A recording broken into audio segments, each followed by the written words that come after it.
News पर।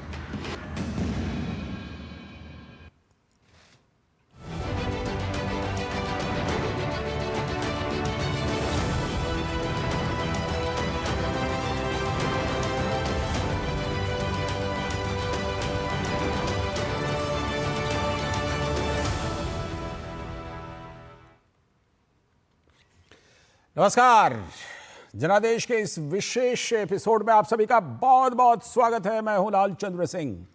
झारखंड विधानसभा चुनाव के दूसरे चरण और महाराष्ट्र विधानसभा चुनाव के लिए मतदान की प्रक्रिया कुछ देर पहले समाप्त हो चुकी है।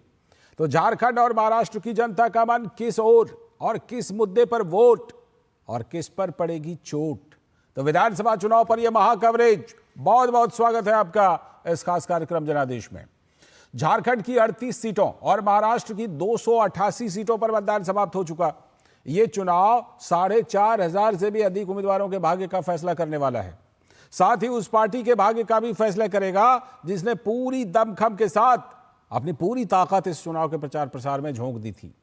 चुनाव को लेकर जनसभाओं का दौर चला। तमाम बड़े और दिग्गज नेता अपनी अपनी पार्टी को सत्ता में लाने के लिए एड़ी चोटी का जोर लगाते हुए भी नजर आए। तो आज उन सभी नेताओं के लिए परीक्षा का दिन था कि जनता के भरोसे पर वो कितने खरे उतरते हैं और कितने प्रतिशत मार्क्स, यानी कि चुनाव के भाषा में कहें तो कितना वोट लेकर सत्ता पर वो काबिज होते हैं। और ये फैसला जनता कर चुकी है, क्योंकि लोकतंत्र के इस महापर्व में जनता ही जनार्दन होती है और उम्मीदवारों के किस्मत का फैसला उसी के हाथ में होता है। तो आइए शुरू करते हैं अपने इस खास कार्यक्रम जनादेश का। लेकिन सबसे पहले नजर चुनावी हेडलाइंस पर। महाराष्ट्र विधानसभा के लिए मतदान प्रक्रिया समाप्त। शाम 5 बजे तक राज्य में हुआ 58.22% मतदान। सभी 288 सीटों के प्रत्याशियों का भाग्य ईवीएम में बंद।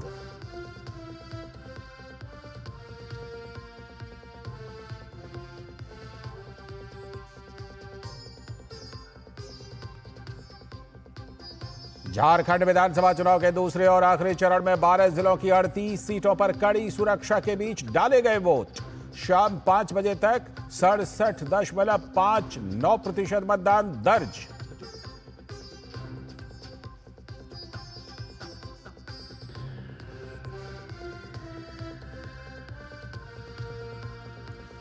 पांच राज्यों की 15 विधानसभा और 1 लोकसभा सीट के लिए भी उपचुनाव समाप्त।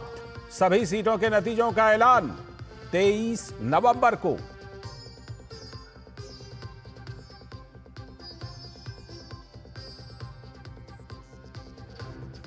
महाराष्ट्र में बिटकॉइन मामले ने पकड़ा तूल। सुप्रिया सुले और नाना पटोले पर बिटकॉइन में हेरा फेरी कर पैसे का इस्तेमाल चुनाव में करने के आरोप।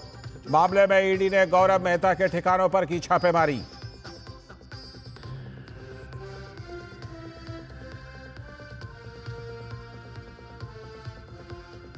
और उत्तर प्रदेश के करहल में दलित लड़की की हत्या के मामले में 2 लोग गिरफ्तार। समाजवादी पार्टी के नेता पर हत्या का आरोप। भाजपा ने कहा चुनाव को रक्त रंजित करना चाहती है सपा।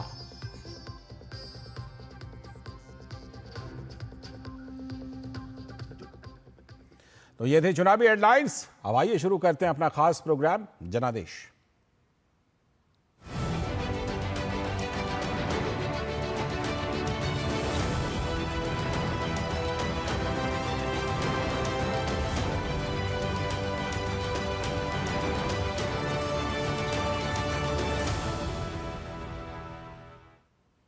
तो जनादेश में हम आपको दिखाएंगे तमाम चुनाव और उपचुनाव की खबरें। लेकिन पहले बात महाराष्ट्र की, जहां विधानसभा चुनाव के लिए 288 सीटों पर मतदान संपन्न हो गया।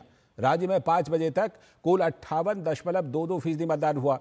इस दौरान गढ़चिरौली जिले में सबसे ज्यादा 69.63% मतदान दर्ज हुआ है।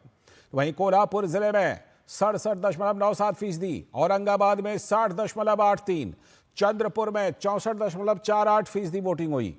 साथ ही लातूर जिले में 5 बजे तक 61.43%, मुंबई सिटी में 49.07%, तो नागपुर में 56.06% से थोड़ा ज्यादा मतदान रिकॉर्ड हुआ है।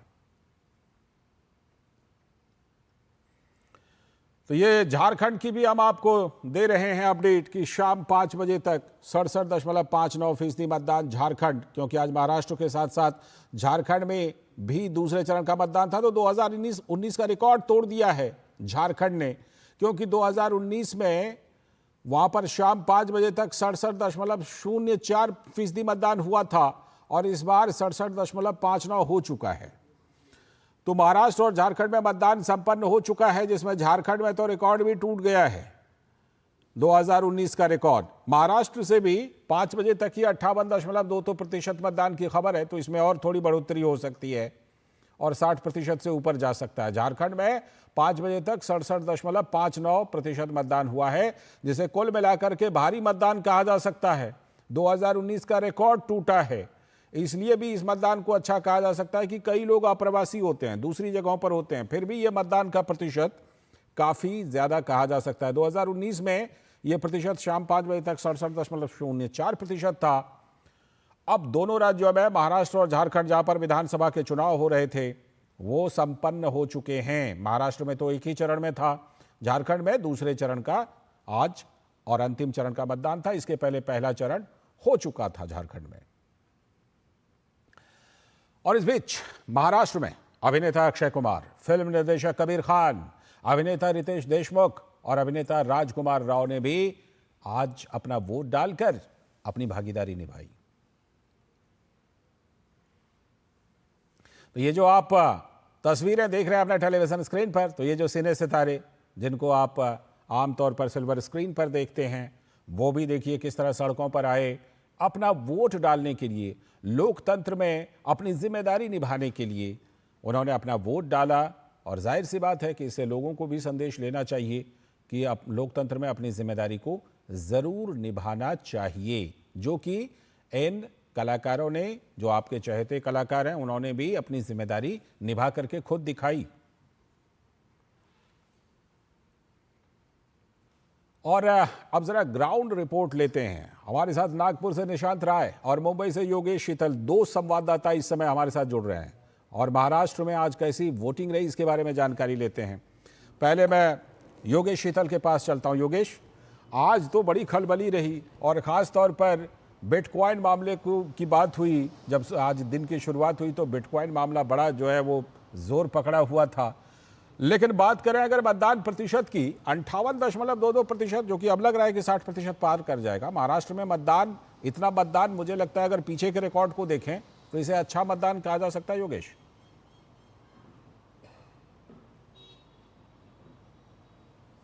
बिल्कुल लालचंद, पिछले साल देखें तो 61% के करीब मतदान हुआ था और 58 कुछ प्रतिशत अच्छा है। और अभी तो खैर प्रतिशत और बढ़ेगा क्योंकि 5 बजे तक का आंकड़ा है और अंतिम समय में वोटिंग और ज्यादा होती है। अगर आप ओवरऑल ट्रेंड को देखें तो जो अर्बन एपैथी है, जिसको लेकर इलेक्शन कमीशन कंसर्न रहता है, कई स्तरों पर उसके लिए कैंपेनिंग भी लॉन्च की जाती है अलग अलग एजेंसीज के द्वारा, तो उसका कहीं ना कहीं रिजल्ट दिखा।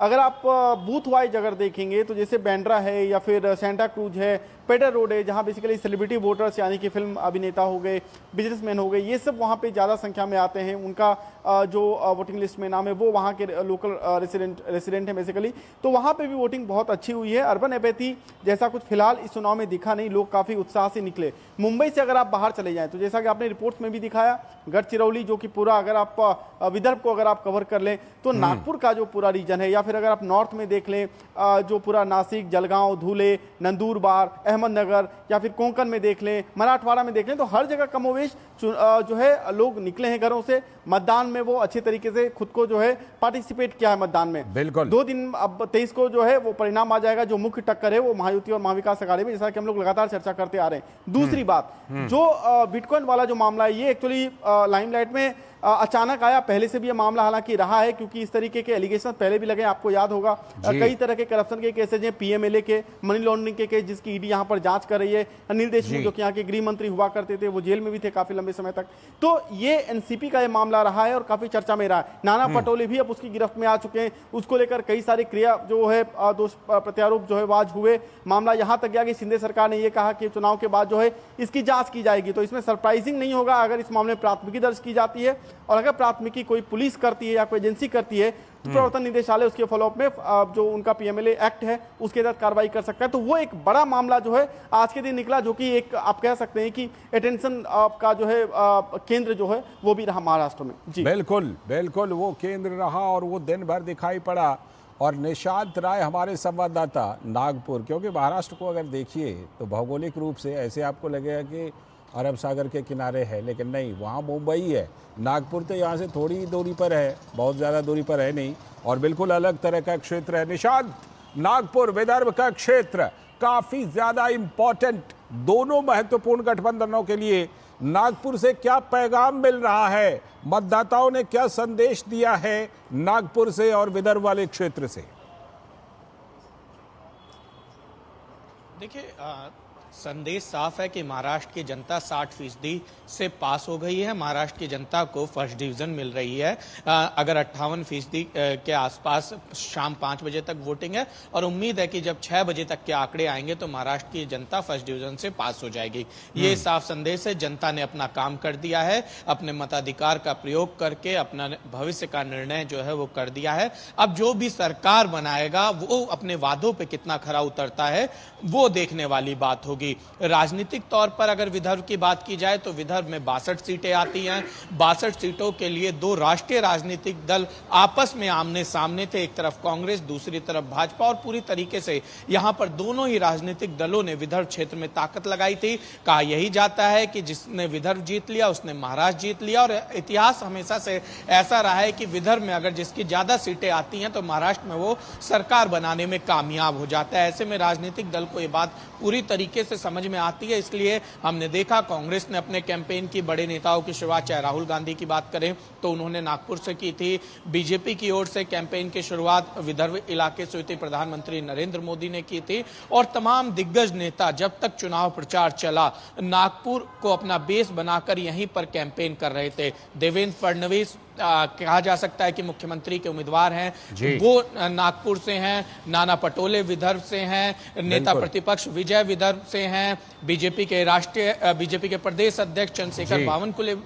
नागपुर से हैं। केंद्रीय मंत्री नितिन गडकरी नागपुर से हैं। आप समझ सकते हैं कि ये क्षेत्र कितना महत्वपूर्ण हो जाता है कि जो मुख्यमंत्री की रेस में लोग हैं वो यहां से हैं। और ऐसे में इस जो ये पूरा इलाका है 62 सीटों का, इसके जीतने के लिए ताबड़तोड़ मेहनत हुई। 2014 में बीजेपी यहाँ 44, बीजेपी महायुति गठबंधन 44 सीटें लाया था। 2019 में यहाँ पर 29 सीटें लाया था। और हमने देखा था जब विदर्भ में मैंडेट क्लियर नहीं था तो किस तरीके से पिछले 5 साल उठा पटक रही और कितनी चीजें महाराष्ट्र की राजनीति में। बिल्कुल, अब ये देखना पड़ेगा। आप दोनों ने ग्राउंड रिपोर्ट दी है, लेकिन जाहिर सी बात है कि महाराष्ट्र की राजनीति में इस बार बहुत कुछ हुआ है। 23 तारीख को फिर देखना पड़ेगा कि क्या जनता ने अपना जनादेश दिया, फैसला दिया। बहुत बहुत शुक्रिया आप दोनों का, योगेश शीतल मुंबई से जुड़ने के लिए और निशांत राय नागपुर से जुड़ने के लिए। और महाराष्ट्र के बाद अब हम बात करने वाले हैं झारखंड के, जहां विधानसभा चुनाव के दूसरे और आखिरी चरण में 12 जिलों की 38 सीटों पर कड़ी सुरक्षा के बीच मतदान संपन्न हो गया। इस चरण में कुल 528 प्रत्याशियों की किस्मत ईवीएम में बंद हो गई। प्रदेश में शाम 5 बजे तक रिकॉर्ड 67.59% मतदान दर्ज किया गया। इस आंकड़े ने साल 2019 में हुए 67.04% मतदान के आंकड़े को शाम 5 बजे तक ही पीछे छोड़ दिया। अभी इसमें और बढ़ोतरी होगी।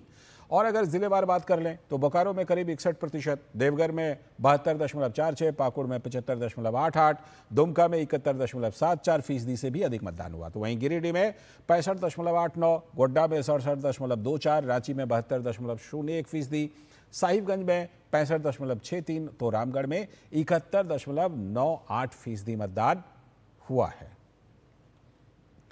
तो ये आप देखें कि किस तरह से मतदान का प्रतिशत झारखंड में अलग अलग जिलों में रहा है। दूसरे चरण में आप अपने टेलीविजन स्क्रीन पर वो आंकड़े देख रहे हैं लगातार कि किस तरह से झारखंड ने मतदान के प्रतिशत को तोड़ा है, मतदान के रिकॉर्ड को तोड़ा है। और लोगों में उत्साह देखिए, सभी ने मतदान करके एक तरह से पैगाम दिया है और उसका नतीजा दिख रहा है।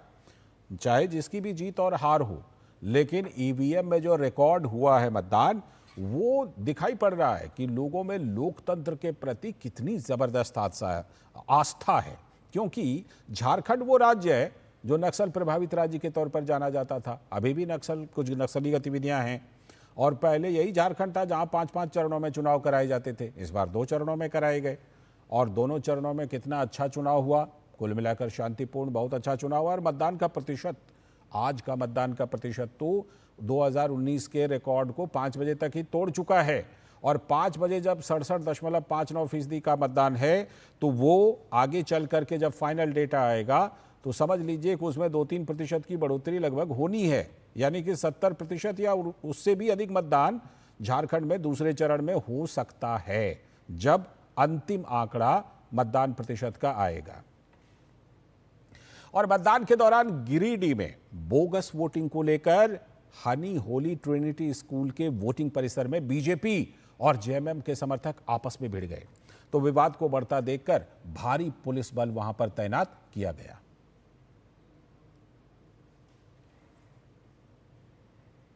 तो झारखंड के गिरिडीह से अजीत और बरहट से राजेश राज हमारे साथ जुड़ चुके हैं। इस समय हमारे साथ अजीत द्विवेदी जुड़े हुए हैं और राजेश राज जुड़े हुए हैं। पहले जरा उस खबर पर आते हैं जो कि अभी हम आपको दे रहे थे। अजीत, ये क्या मामला था जिसमें कि जेएमएम और बीजेपी दोनों एक दूसरे से टकरा गए थे? आपने कुछ वो तस्वीरें भी दिखाई थी जिसमें काफी तोड़फोड़ वहां पर हुई थी। क्या ये फर्जी वोटिंग का क्लियर कट मामला था क्या? बिल्कुल लालचंद, देखिए हम उस समय वहीं पर थे और वहाँ पर हम कवरेज कर रहे थे वोटिंग का, और उसी दौरान में वहाँ पर लंबी लंबी लाइनें लगी हुई थी विशेष वर्ग की महिलाओं की। तो उसी दौरान में कुछ लोग आए, उनको शक हुआ कि कुछ महिलाएं ऐसी हैं जिनकी की उम्र कम है और उनके पास जो वोटर कार्ड होना चाहिए वो नहीं है, आइडेंटिटी कार्ड नहीं है, और वो पर्दे में या बुरके में रहकर वो बोगस वोटिंग कर रही हैं। इसको लेकर कुछ एक पक्ष ने, बीजेपी के लोगों ने वहाँ जाकर विरोध दर्ज किया। वहीं पर जेएमएम के कार्यकर्ता वहाँ पर आ गए और उन्होंने उसको अपोज किया और उसी को लेकर वहाँ पर विवाद की स्थिति उत्पन्न हो गई, वहाँ पर हाथापाई हो गई। हालांकि जो पुलिस थी अंदर की वो इसको लगातार नकारती रही कि ऐसा कुछ भी नहीं हुआ, जबकि सब चीज़ें हमारे सामने हुई। और काफ़ी 15-20 मिनट तक ये पूरा घटनाक्रम वहाँ पर चलता रहा और काफ़ी देर बाद वहाँ पर जब पुलिस पहुंची, स्थानीय पुलिस वहाँ पर पहुंची, डीएसपी रैंक के अधिकारी वहाँ पर पहुंचे, तो जब हमने उनसे बात करने की कोशिश की तो उन्होंने इससे नकारा कि वहाँ अंदर कुछ भी नहीं हुआ है, जो हुआ है बाहर हुआ है। हालांकि ये विवाद जो है वो भीतर से बाहर तक होता रहा, यानी कि जो कैंपस है स्कूल का, वहाँ पे 2 से 3 पोलिंग बूथ बने हुए थे। जाहिर सी बात है कि जांच में तो जो बातें सामने आएंगी, की स्थिति हो गई। अजीत, जांच में जो बात आएगी वो तो आएगी, लेकिन ये बताइए कि ये फर्जी वोटिंग का आरोप लगा किसके ऊपर है?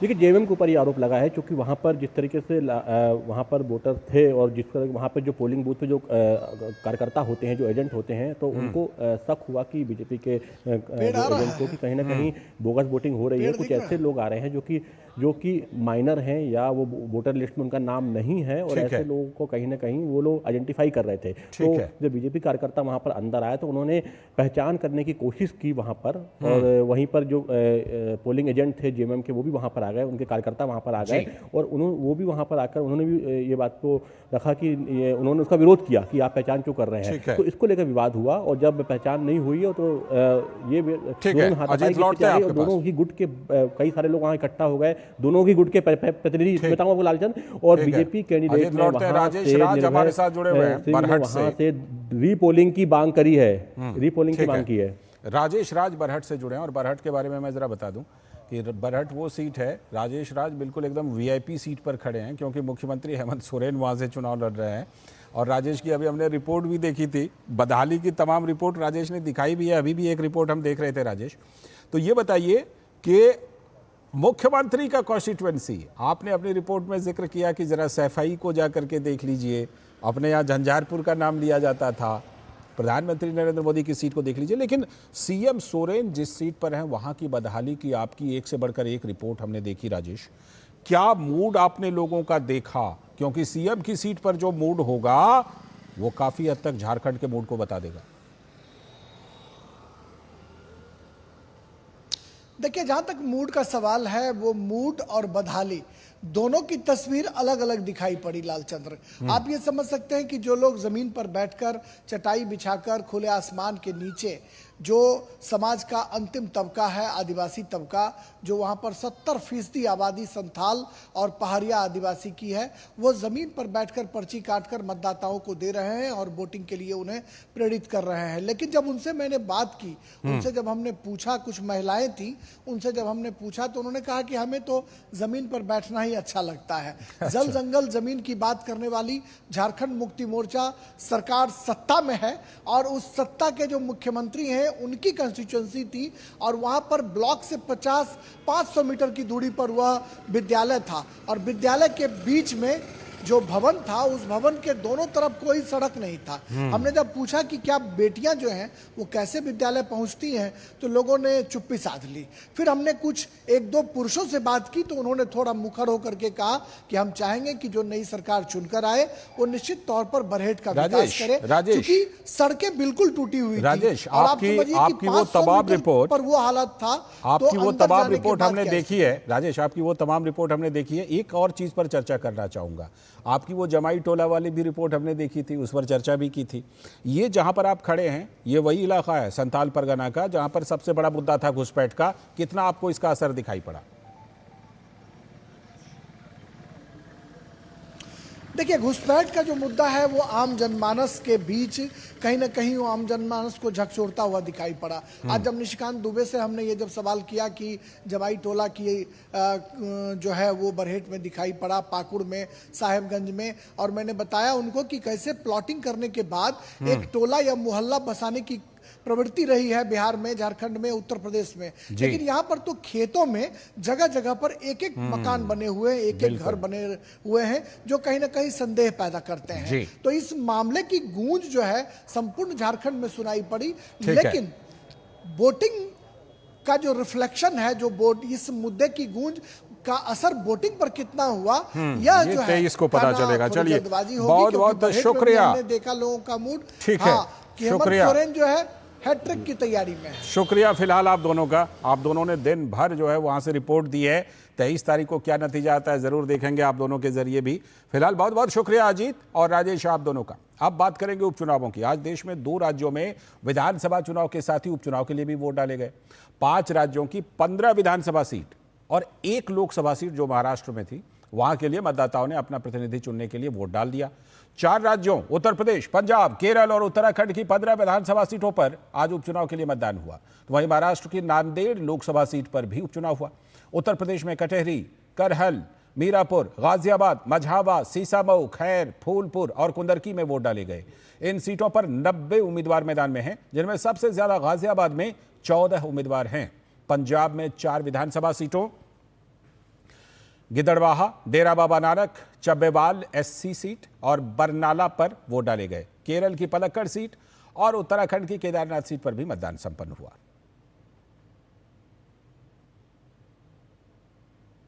और उत्तर प्रदेश में मुजफ्फरनगर जनपद की मीरापुर विधानसभा सीट के उपचुनाव से हुड़दंग की घटना सामने आई है। मीरापुर के मुस्लिम बाहुल्य क्षेत्र काकरोली में मतदान केंद्र से कुछ ही दूर पर 2 पक्षों में किसी बात को लेकर झड़प हो गई। देखते देखते दोनों पक्षों के बीच पथराव होने लगे तो मौके पर पहुंची पुलिस ने हल्का बल प्रयोग कर हुड़दंगियों की भीड़ को खदेड़ दिया।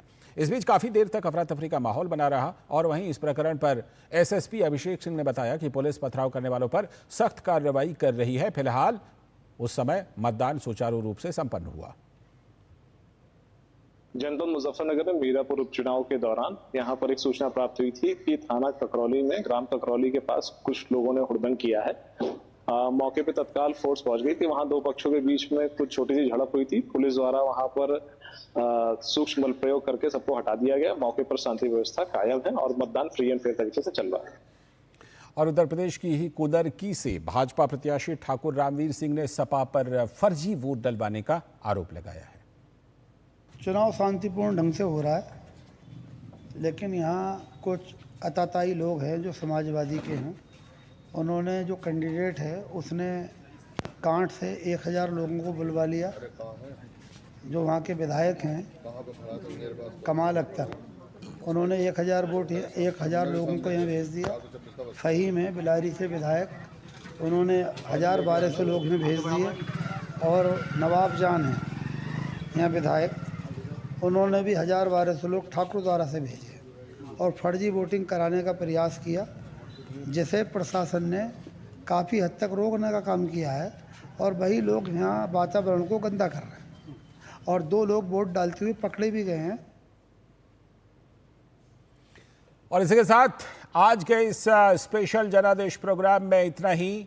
अब 23 तारीख को हम आपको दिखाएंगे कि क्या कुछ नतीजे सामने आते हैं। फिलहाल पूरी टीम को दीजिए अनुमति, लेकिन डीडी न्यूज़ पर खबरों और कार्यक्रमों का सिलसिला लगातार जारी है। नमस्कार।